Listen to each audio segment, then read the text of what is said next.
don't you wanna go?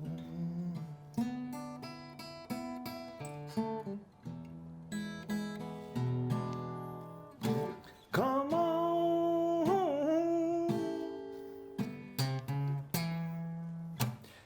baby, do you wanna go?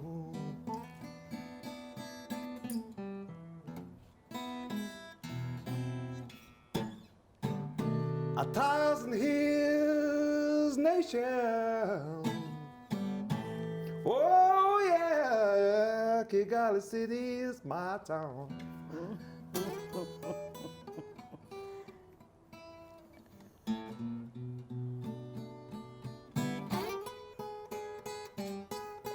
Wow. What a beautiful way. What a beautiful way to start the show this week. Come on, baby, don't you wanna go? I have been serenaded into the real talk. Welcome to the show. It is such a pleasure to have you, and we hope that your day is going well. Welcome to part 2 of the conversation with Albert Rudatsimburwa. And as you can see, this one is going to be epic. Oh my God, we have a musical instrument in the studio.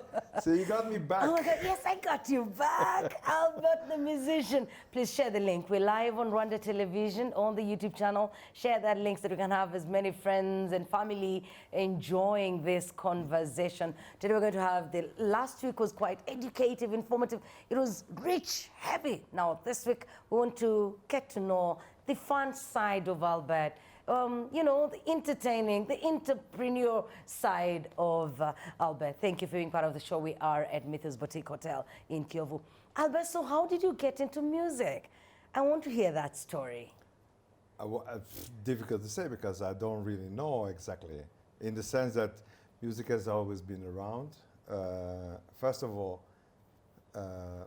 my mom, she would sing. That was a fact. And then... was she sing professionally or sing in the kitchen while cooking for the kids? Even to get me asleep, you know, it starts there. You know? It starts there, the lullaby. So, and then, and she would also sing, and you know,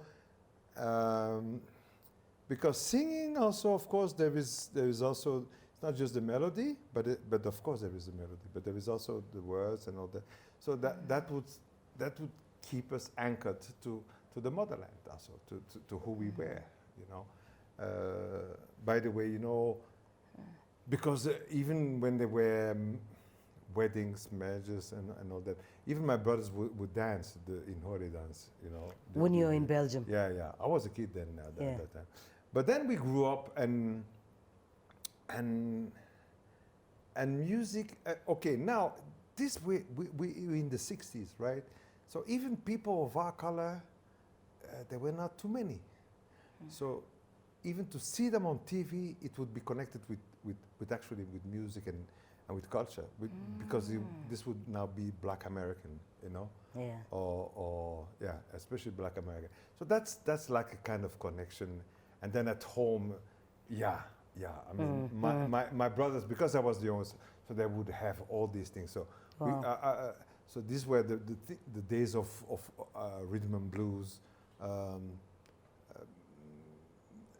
of course, and blues, rhythm and blues, and then soul music.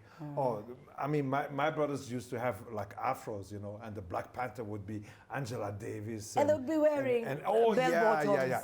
And even I would do like them, you know. I would make sure that they also buy me some, you know, with those flare trousers. Oh yeah. Tucking in and shorts. then I would see James Brown. So and oh, wow. And I would be the youngest guy that would slide from one side to the other, you know, like James Brown, Ooh, you know. la. And you know, I would just always wanted to be just like them, you know. So I would just. That was fun, huh? And it was fun because it was girls and boys. It was Black is Beautiful. It was the Black Panthers. That was really driving. Then came a time that the Afro got also connected to the next one, which were the dreadlocks, you know. And now so suddenly So you there moved from was- the afro. now we saw From the- dreadlocks, yeah. which is Ibisaji in Rwanda, by the way.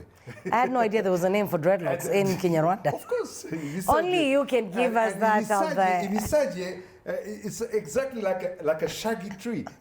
So it's, you know, it's Unkempt. There's always a connection. Yeah. You know, well, and that was also something, because at that time we were very much into, okay, I was also blessed to be in a very intellectual milieu. So these things of the black movements, the Luther King, Malcolm X then,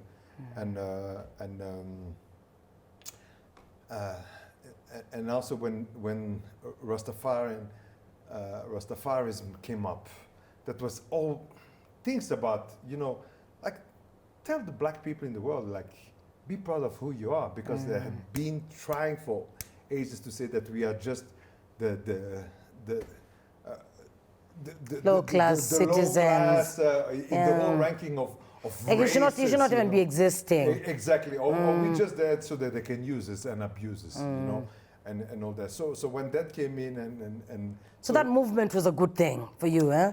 well, it made us, it's part of the things that made us who we are today. And by the way, these were, because you need to remember, already in the 70s, 75, 76, I remember, I also got close to people who, until today, we are still friends, who were coming from people like places like Angola, Mozambique. Are these people you met at the university? Yes. And even a little bit before, well, because I was younger and I was already going with my brothers, you know. So Yeah, then when I to joined, places where they were performing. Yeah. So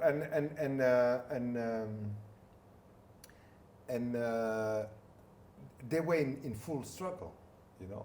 Yeah. They were in full struggle because they hadn't been.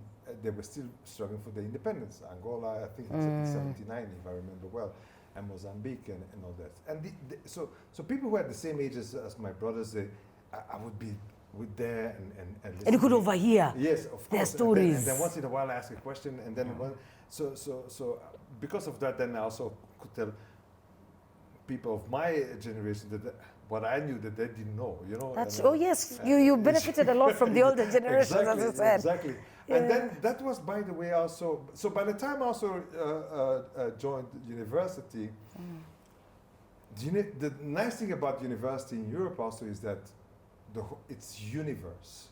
It's really a universe. So you had people from everywhere.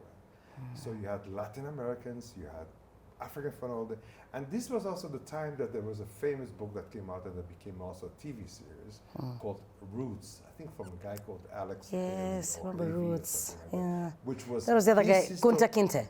Yes, Kunta Kinte. So that was for people who are following, who don't know, who are too young to. Yeah. So it was a story of a guy that traced back his ancestors from the time of the days of the slave trade and plantations in America, Yeah. and where they came from in Africa. And like you said, his first ancestor who had been taken as a prisoner and became a slave was Kunta Kinte. Yeah. Roots was a powerful thing. So I remember when we started university, we had a band of Africans called Seven Roots. And we had different... Did it have 7 yes, African we started at nationalities? 7, but we ended up at 12 because 7, that was drums, guitar, bass, keyboards, and all. Then we had horns that we put in, and then a lot of percussion, and we started to. That was called 7. And to be honest, by the way, that was just a hobby.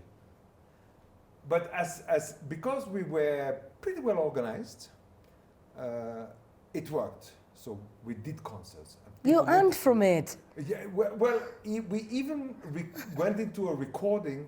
We recorded a thing, and it even got into the hit parade. I even won a trip to the UK to England at that Wow. time from my own clip. Because you had to vote for the best clip of the week, and I remember, and then they would pick up one. accidentally it was me that they picked up when I was in the. So I enjoyed it. It was a fully sponsored trip. It was on a TV channel, a local TV channel, but I can't. Yeah. So that was the first time I went to the UK, by the way. But it was in those days that actually we went to play for against apartheid, support of ANC, and that we played with Miriam Makeba. Oh. And that was the time that I really got. I said, wait a minute, we are here. That was like 1980 or something, or 81. We are here playing for ANC against apartheid. A lot of people coming here. We mobilize people. And I said, but me, I'm Rwandan.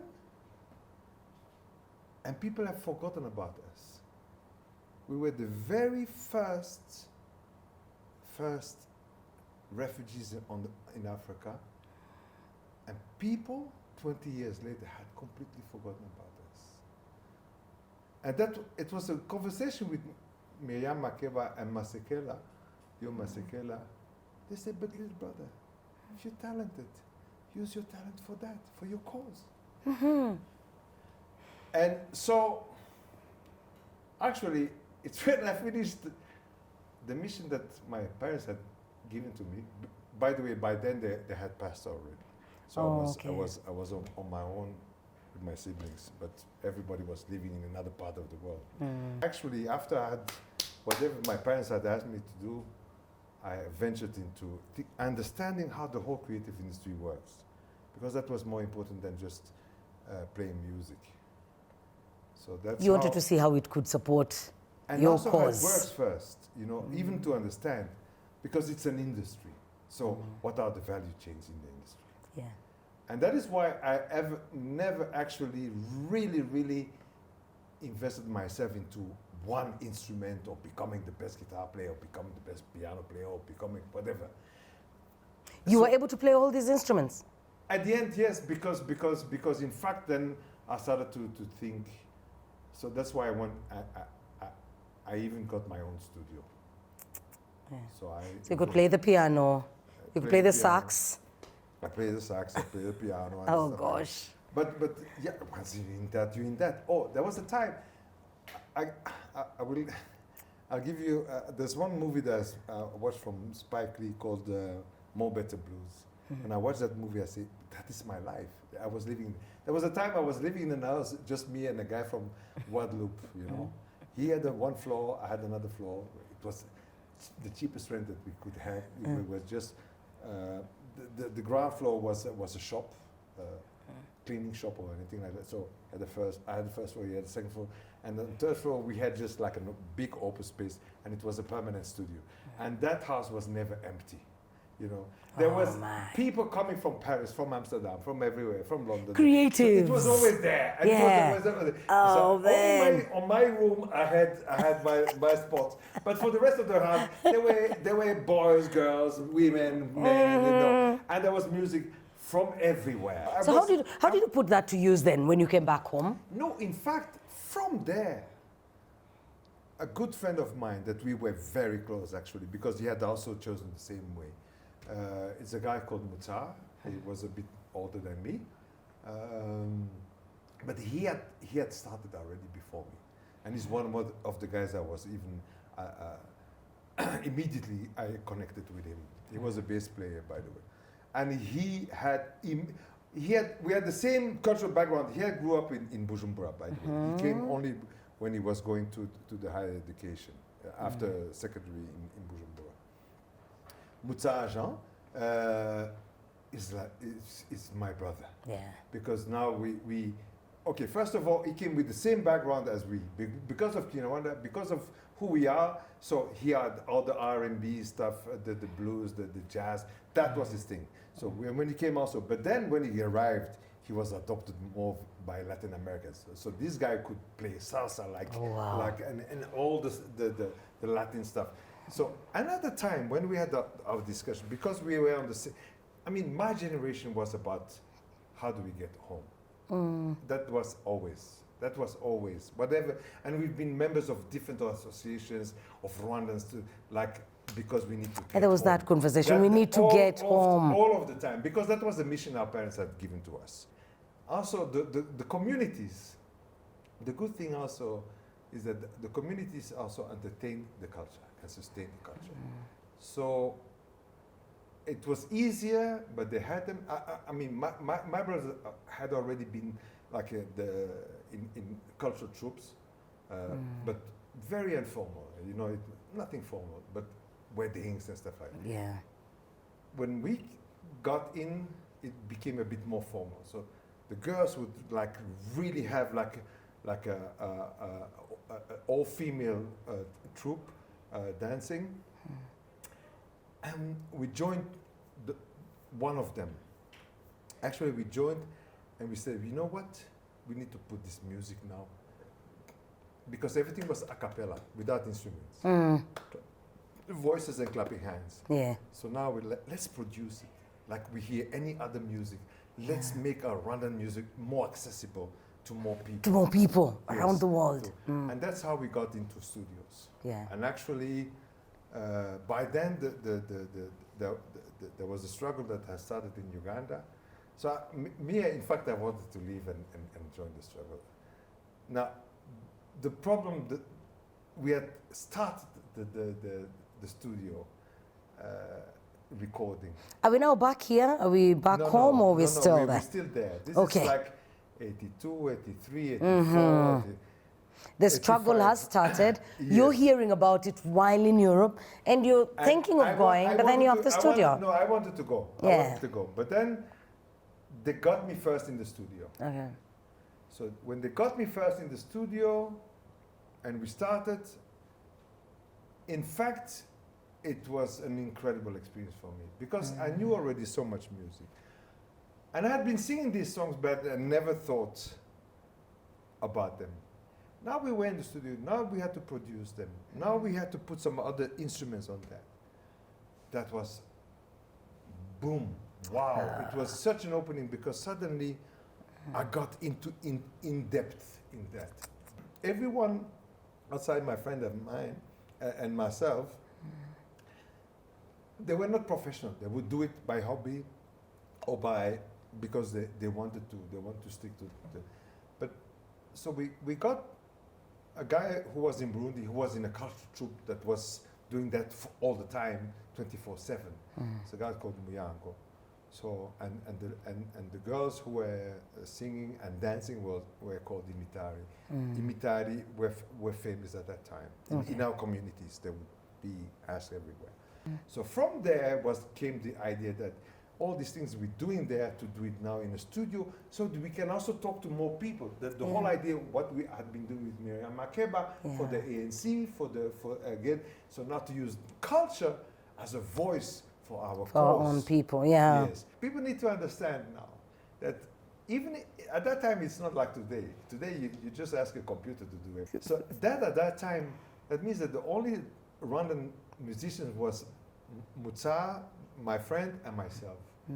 Anybody else, the guy who played the drums, not be Rwandan. The guy who played the keyboards is not Rwandan. You know, there was nobody. We would find them eventually in Africa, but where we were, there was nobody. But we had guy from Guadeloupe, we had guy from Senegal, whatever, you know? Yeah. This is the Real Talk. I think I should have said Real Talk Special Edition because it is so special. I hope you're loving it as much as I am. We are at Mythos Boutique Hotel in Kiyovu. My name is Jackie. Our guest is Albert. And you're hearing his music story. It sounds like it's all over the place, yeah? That is what you get when you have a conversation with somebody who's rich in knowledge, experience, and the oldest teenager in the country. Stay with us. We will be back.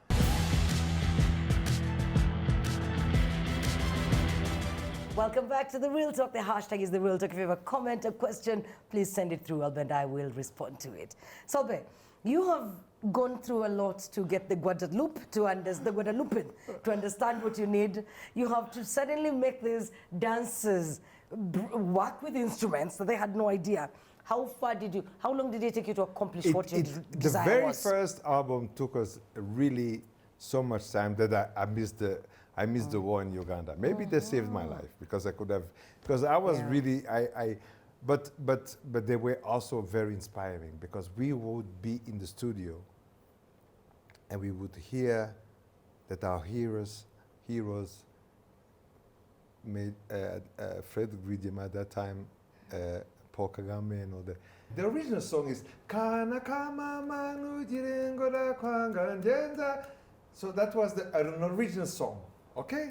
But when we heard that the boys were about to take the city, about to finish you this. know that they were at the gates, you know, of Kampala.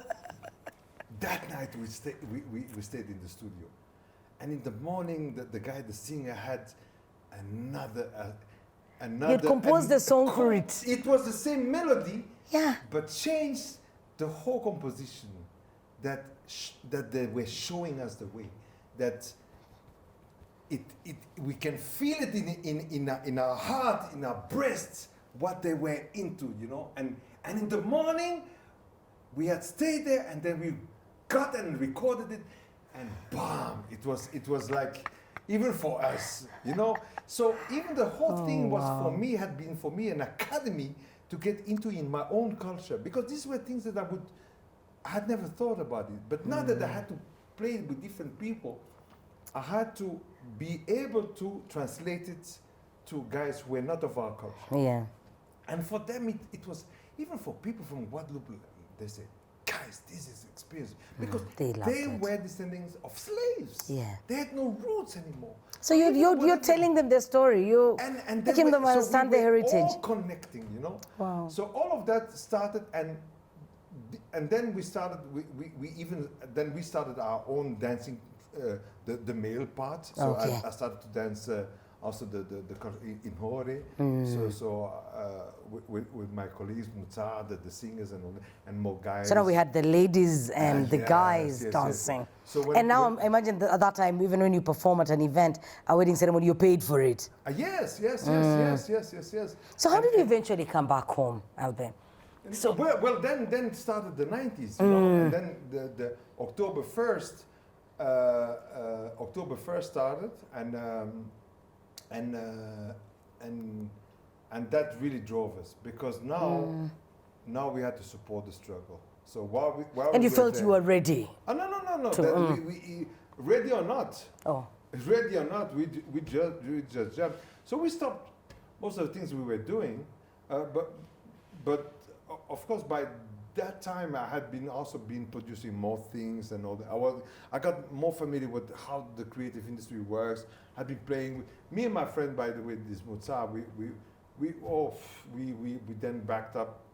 I played with Tina Turner, by the way. Oh my goodness! She came back, and I played with guys like Peter Tosh, UB40, and then and Mutsa and myself. We toured with famous guys from the who were famous in the 60s, 70s, Black Americans, who used to be very famous. So there was a return of that music in Europe, and for them they would take the stars, and because their music was so known for more than 3 decades, you know, and they would take black musicians, you know, so they would pay us peanuts.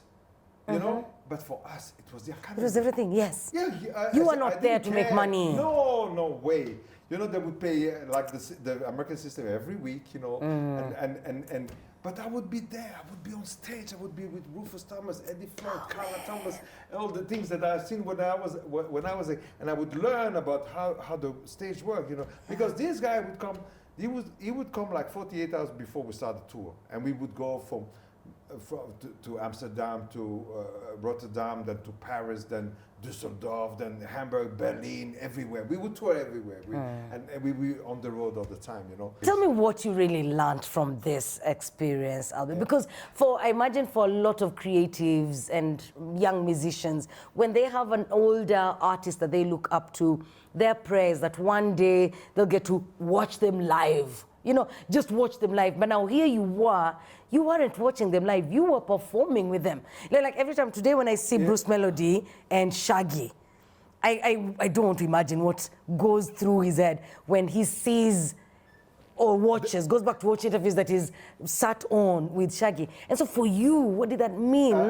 And what did you learn from it? You know, we would listen to the thing, okay? We had been listening to but we didn't, until you are with them, doing it. It never occurred to you that you would be with them? Never in my life. But now I got there, I was with them, I was so lucky, and toured so many places and so many times, and these guys would teach you as we were moving on.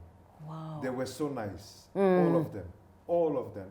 And especially now, what was the special thing also is that somehow they were Americans, but they were black. So there was also an appreciation that we could exchange about being black. Yeah.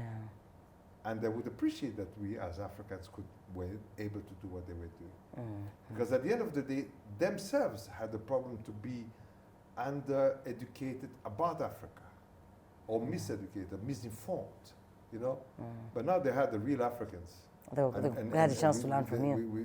We could talk. So these are also people who have helped us, because some of the stuff we learned from them, being with them, around them, on stage, and in the studio sometimes, that has really also helped. What is the most memorable experience from those tours? If there was an incident, a word, a message you got from any one of those performances?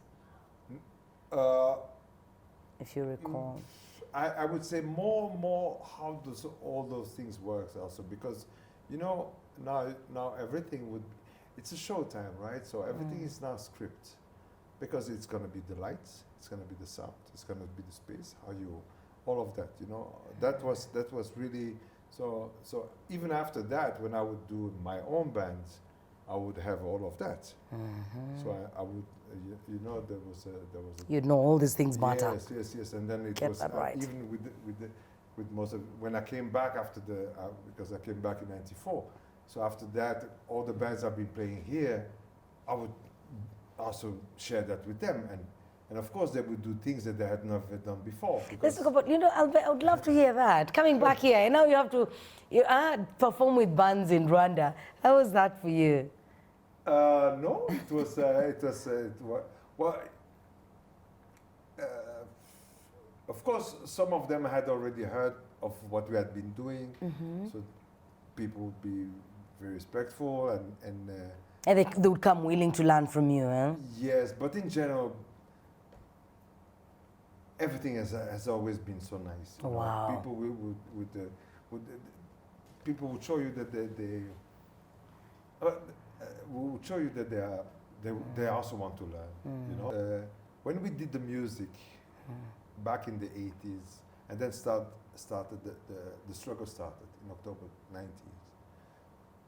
By then I was already living with my wife, I suppose, and where did you guys meet?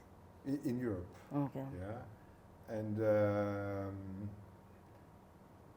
my firstborn was born in '89, so before the struggle. And I think by the second or the third year, I think by the second year of the struggle, that's when I discovered that the mother of my child, my wife, was so talented, because I didn't know before that. She had never gone to the studio. She had never recorded. She had never, you know, she was beautiful. Yes. Yeah. She's stunning. And she gave me beautiful children. But by I think it's '92 or '91.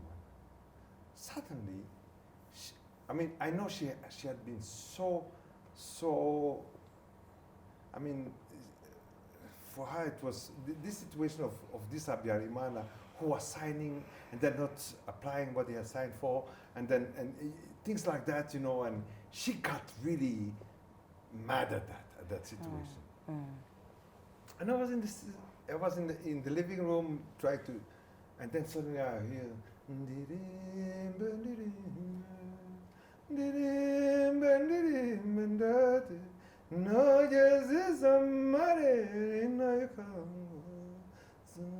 and I said, what? They say, who? Who's singing? Who is Who's the singing? visitor? Who is singing? I hear her voice. I say, was that you? And then, and I said, do it again. I want to see you now. And she started, and then she gave me the whole song, and I said, what? Where did you hide this? So I called the guy, the other singer that I knew, Muyang. I said, Muyang, I come and pick you up. We go into the studio, you know. And we went to the studio, you know, to I record got this song, you know. And then we sent it to Radio Muhabura, you know. Wait, Albert, she had never sung before. No. She had not performed anywhere. No, not even dancing. Because the I Rwandan was dances. told, and what I know and what a lot of us know is that Albert is married to a musician. And when you hear that, the assumption is I was a these are two musician. musicians who met. She was she met a musician, not me. I didn't meet a musician, you know. You made a musician. No, I had a bonus. I didn't know I was giving a bonus, you know. So and after that, we were on the regular. There's two things, two levels for her actually. It's not just to sing, it's not just the voice, but the lyrics she puts in there.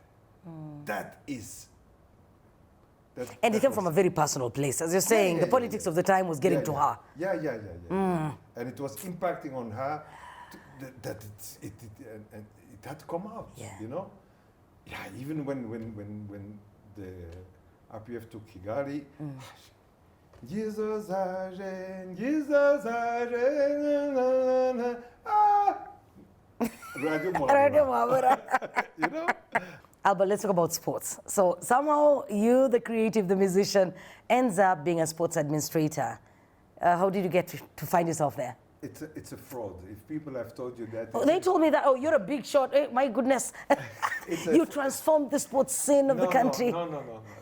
You see, the whole thing, by the way, when I came back, I did more, in fact, really into media, because we had the Zaire-Congo war. So I actually covered between 96 and 98. You went to the field? Yes. So covered for which media house? International media? I was freelance. So I would, oh man, those days, and the cameras were like the camera guy here knows. Yeah. We had yes. Betacam stuff, you know. Even the tapes were like this. So we would go, if you go to Buji-Mayi, like in the middle of Africa, like in the middle of the forest, we had to come all the way back to Rwanda to send it to Nairobi, so Nairobi would send it to the rest of the world. You know? So when I came back with the equipment, I started actually to do things which were much lighter and to make me survive. I did some advertisements and TV commercials and stuff like that, and I would do that. Oh, you didn't set up a radio station directly? No, because this we're now 98, you know. So in 98, eventually, what happened is that MTN came in, and you know, and so first I was a consultant for the advertisement and all that, and then they said, you know what?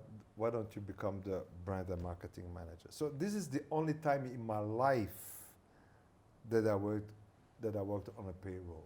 And I would come with pay as you go, blah, blah, and I invented the language, ni mobile, because I was fearing that the competitor would come Telecel, and people would call it it's a Telecel. So I say, no, ni mobile, you know, and to be and everything, and pay as you go. So all of that, and then I took visuals of Rwandans so people could see themselves. And then I had the first billboards printed with Rwandans, you know, and people could see themselves, you know. Then I remember I had some discussion with... So you were the first Rwandan brand guy? Absolutely. Oh my God. Absolutely. And I was trying to educate my people, you know. So anyway, at the same time, I also did still production.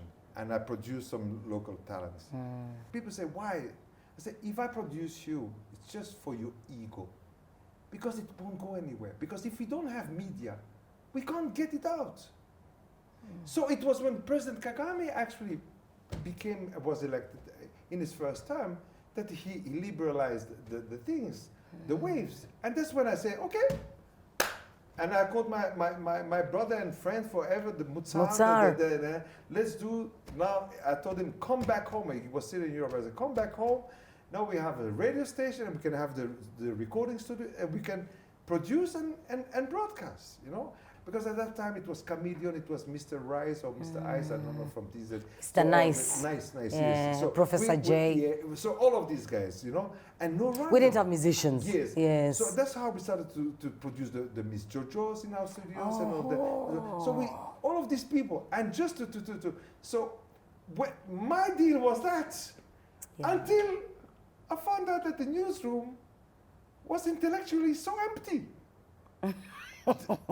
So, and I said, but wait a minute, because by the Rwanda, they just don't want to have that. They really want to have serious news, serious and political discussion. So I wanted to invent like the crossfire and which you did. You didn't have to be journalists, you know, because people, and then I was also in the media. So were you the first host of Crossfire?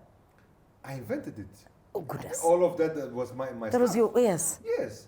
So because but now I was followed by that. I had to go into the newsroom and by the way, that's why I said no. I said guys, I want to have serious news, you know. So and if it's English, it has to be real English. So at that time you hadn't started your radio yet, huh? I had started. You said you were the first one to sign and the last one to start. Because they started a couple of months before me. Okay. Yeah. So I started in actually it was on 23rd of December 2004. So that is how I needed English. I went to Nairobi because I didn't really trust that the English coming from UG. That's how I had hunted Eugene Anangwe. He was finishing in his school. So I had a whole Harambe stars on air. I brought him here to Rwanda, you know. I went to Burundi to get French because I didn't trust the French that was here at that time, you know. So the whole media stuff and all that was the same. Now, we're talking today about the ball before I get to the real thing. For years,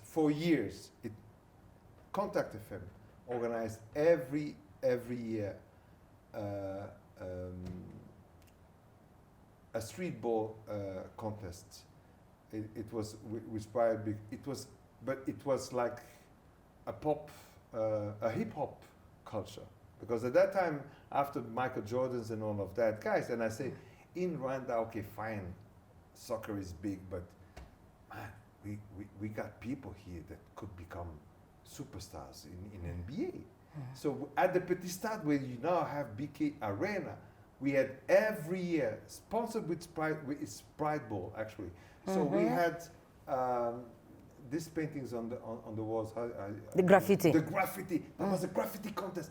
There was a club contest of they had the dancing contest that they would do hip hop, and then they would have street balls. That mean we had there 2 or 3 basketball grounds, and you have different teams, half a ground, and until the final, and then the best slam. Well, I don't know what they call them. The best dunkers. Dunkers. And it was supported by Sprite. Now. And Contact FM did this annually. Annually, and I had been pleading for guys, forget soccer. Let's invest in basketball. In basketball. Because of the size of because the of the people. height, yes. So, but then I'm from Nyanza, and I'm from Nyanza, and so there's a club here called Rayon Sport. The origin, it used to be the Kings one, Marigur. So it eventually evolved into Rayon Sport. And there was a time when we were about to say we're going to start the TV, because I say the whole problem of the whole sports, or media, whatever, it's all about if you don't have media, there's nothing you can do. There's nothing you can do. So sports and also would become interesting because, you see, I was saying that if we have a TV station, it doesn't matter how many people go to the stadium. Because now we will relay the match. They will watch from and then wherever. more people are watching. Yes. So you can get more, in fact, revenues for the sports. That was the whole idea. So that's how there was 1 year that Rayon Sport was really in the like below the ground. and they came, and so I was sentimental, and I was saying okay, let's start now with them, and then when we start the TV, we will be able to balance, because it's going to be a gap that we will just have to try to fill at that time. But it's really a world that is too crazy at that time for me, because So what did you do? Did you manage the club, or did you play No, the club? No. I tried to manage it. I think I kept them 2 years, and then it was just like sucking everything, and I hadn't still started the TV, so I wanted to really concentrate on that. You know? Okay. Yeah.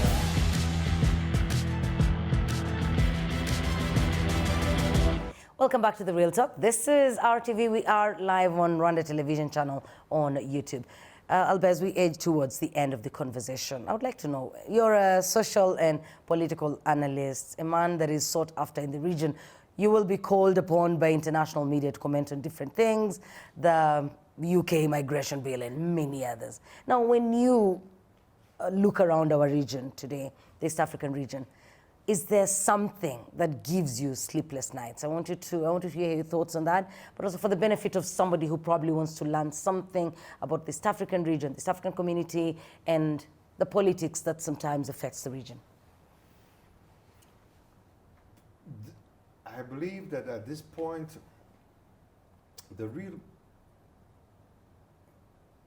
problem that is somehow taking too long is a situation that we're having in the eastern part in the western part of our country, which is the Congo.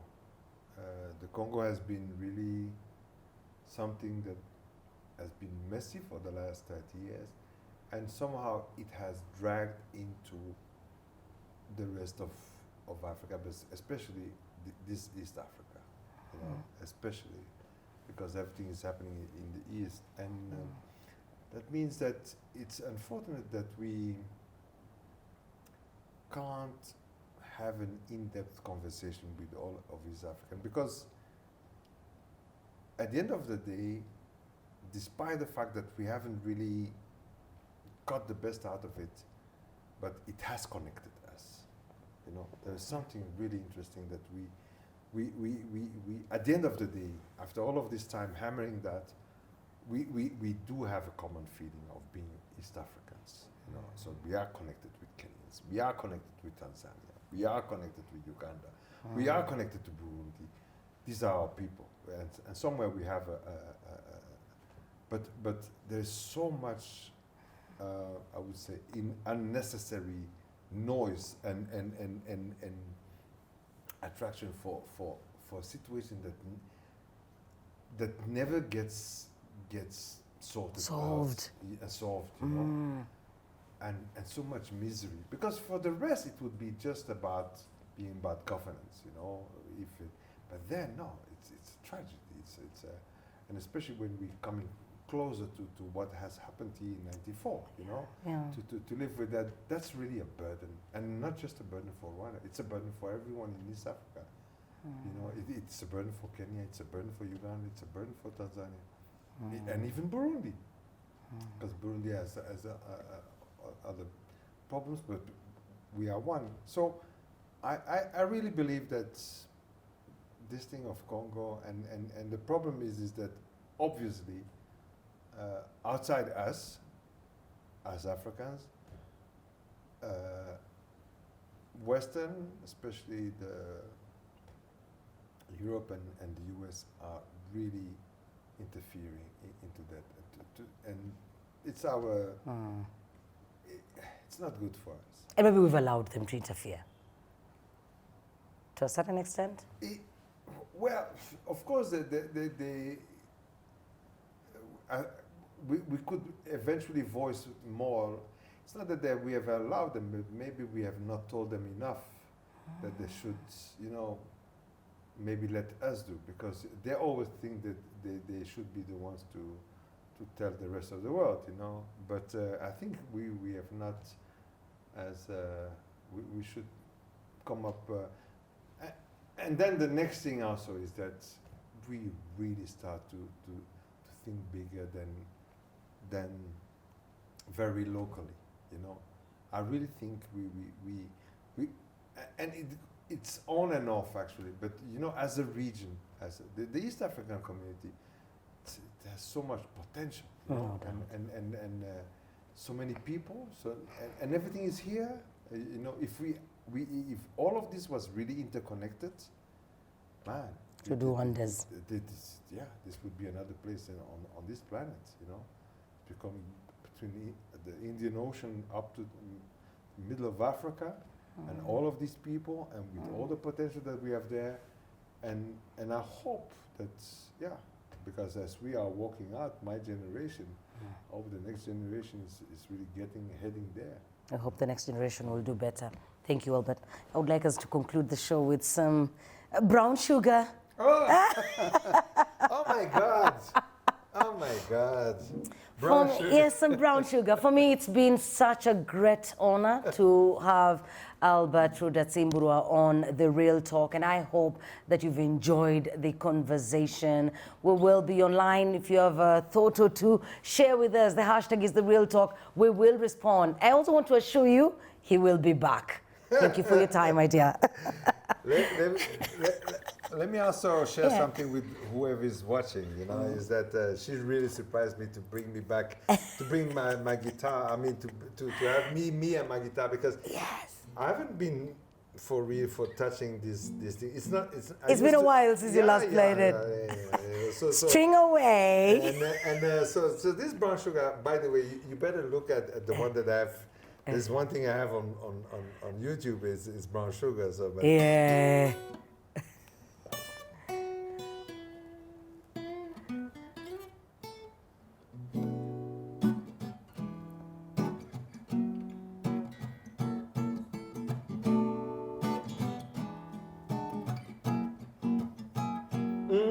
Let me tell you about this girl, maybe I shouldn't. I met her in Philly and her name is Brown Sugar. We've been making love constantly, that's why my eyes always shed blood back a day. The way that we I want you to listen. Brown sugar, babe, I'm getting high on your love. I want some of your brown sugar. Sugar. I want some of your brown sugar. Sure we would.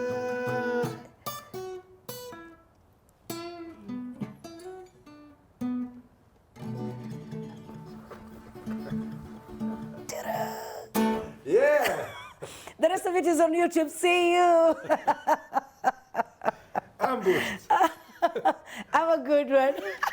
Thanks, Jackie, for having Thank you, my dear. Thank you, my dear. Situation. Beautiful. Thank you.